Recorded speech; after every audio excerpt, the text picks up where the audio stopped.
giving us an opportunity to be part of this event, the inaugural event. While I was a banker myself, so was born in a village, and I started my banking activity in '81.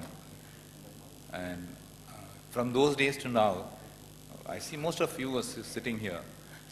How many of us are really keen on basically just getting this financial inclusion services to the customer, the large? But all of us are basically just trying to be part of it, to make some economical business activity out of it, because there's a lot of money basically flowing into the system. So these are the keenness to basically be part of it.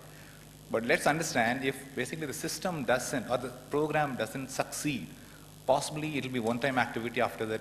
Every one of us have to become another entrepreneur in another business. So it is important, I think, we need to have a business which is sustainable, which possibly the program has to work, and it has to be basically just in the long run. And me being from the IT services industry, we are keen, we have seen the growth, and my experience in the last 3 years has been that the transactions, as the ATM network we run, the transactions are increasing at least 100% in the rural areas vis-a-vis the metros, which is not basically taking that effect. I saw Eric saying, I think there is an urban poor and the rural customers.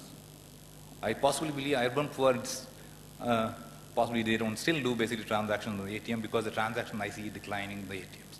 Whereas the rural basic transaction, it's actually increased manifold. So I have a paramount interest in this program, and thanks to NPCI, thanks to everybody part of the program for issuing those cards. We have 50% of my ATMs in rural and semi-urban areas, while we plan to have only 30%. So we have increased another 20% of ATMs deployed there in those geographies. So more to talk about in the next session. Thanks a lot for the opportunity. I'll come back, sir. Thank you.